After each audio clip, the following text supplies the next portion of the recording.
Get in there. Liverpool win again. And we are now 5 points clear at the top of the Premier League. Wow. How did we get here? It's only 11 games into the Premier League season. I suppose winning 10 out of your first 11 helps somewhat. But look, it's incredible. And obviously City lost earlier on against Brighton. They were 1-0 up after 75 minutes and they conceded 2 late goals. And you often hear people talk about, well, look, you can't win a title before Christmas. And I agree with that. We can't get too excited just yet. But I would say in rebuttal to that, you can certainly lose a title before Christmas. And if City continue playing the way that they are right now, they will have it lost. I think Arsenal are nearly already gone, to be quite honest. I think even if they drop points over the next few weeks, they are fully gone out of this title race. And I see that happening tomorrow, to be honest. I can't for the life of me see Arsenal beat Chelsea away. So there is the potential of a big opportunity for Liverpool there this season. And so far, we are taking it. Anyway, on to the game. Liverpool 2, Aston Villa 0. We had a job to do today, and we did it. It was a good performance, and we did what we needed to do. First half, I thought we were positive right from the get-go. We started on the front foot. We were pushing Aston Villa back from the start. We were playing some good football, and I think when the goal came, it was fully deserved. A typical Liverpool goal. A lot of people would say potentially that it's a typical Klopp goal, the counter-attack from the corner. But it's something that we have already seen a few times in the slot era.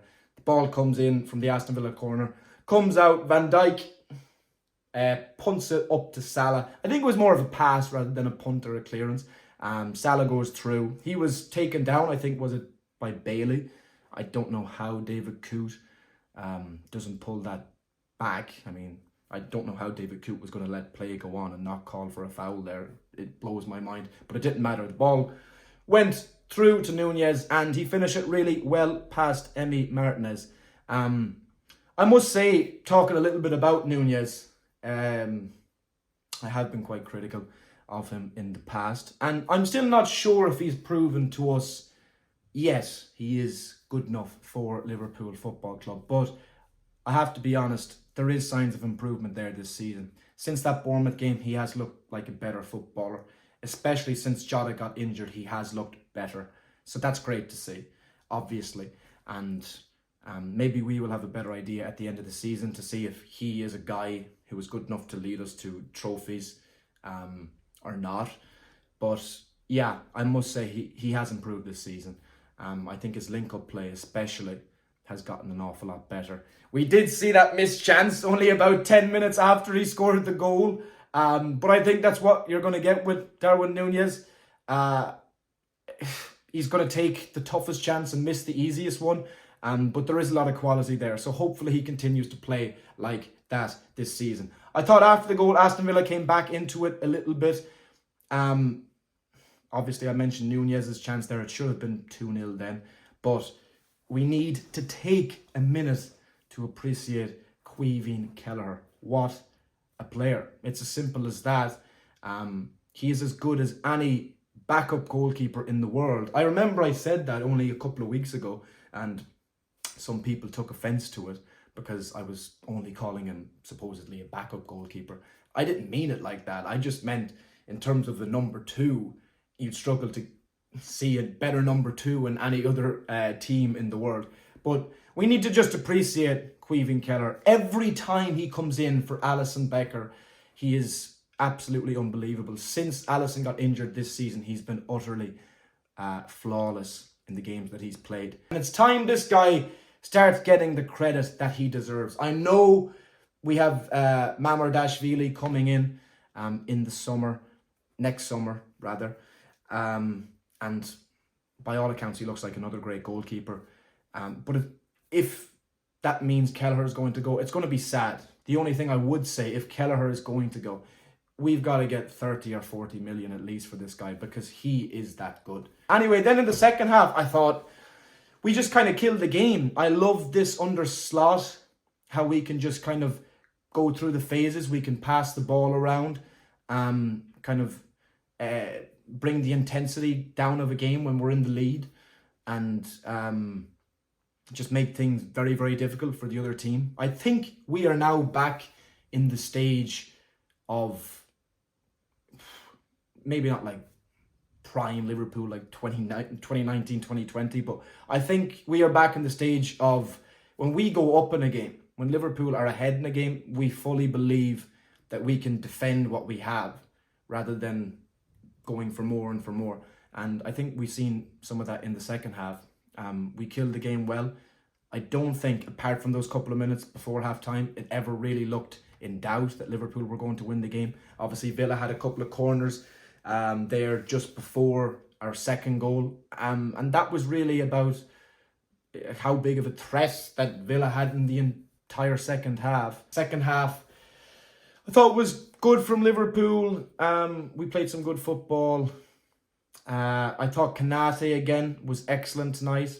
Ever since Slot has came in, I think he's went up a level. I mentioned that in the other video the last day. Hopefully Trent's injury is not too serious. I thought Bradley coming in for Trent tonight was excellent, especially defensively. If anything, he is like, I think Trent is a good defender, but if anything, Bradley is on that level anyway, at least. And yeah, Salah took his goal really, really well. It was a bit of a mistake at the back from Villa. Salah pounced on it. He was looking across to see if there was anybody available for the tap-in, and then he just waited for Martinez to pull in and then just chipped it over. I mean, what a season Mohamed Salah's having. What a player he is. I know we talk about how he wasn't nominated for the Ballon d'Or, which is absolutely crazy. And it was, but it's crazy, I think, how he's still underrated. What is that, like 10 goals and 10 assists this season? I think it's like 8 goals and 5 assists, or 8 goals and 6 assists in the league already this season. I mean, he's still world class, and I really hope that Liverpool can tie him down to a new contract before the season is out. The same as Trent and the same as Van Dijk. All three of these players deserve it, and I don't want any of these players, I don't want to see any of these players leaving the club. It's another clean sheet as well. In terms of man of the match, I would probably say, I think TNT gave it to Salah. I'd probably go for Salah as well. Obviously got the assist for the first goal, took his goal very, very well. And yeah, it's just typical Mohamed Salah. It's just what he does. Life under Arne Slot so far is very, very good. And I just keep saying, just take it game by game and just see where we are. And I think that's what we're doing at the moment. Who knows what can happen this season? Who knows? But at the moment, I'm very, very happy. So yeah, all things very, very good. I am very, very happy indeed. And obviously we have the international break now, unfortunately. There's a couple of weeks again before we see the Reds play. As I said, I hope that injury for Trent is not serious. We have Real Madrid and City within a few days after the international break. So if he wasn't playing for those games, it would be a bit of a blow, even though I think Bradley is a great player. And yeah, everything looks good at the moment. Anyway, if you like this video, please make sure to give me a like. If you could subscribe to my channel as well, I would massively appreciate it. And I'll see you in the next one. Up the Reds.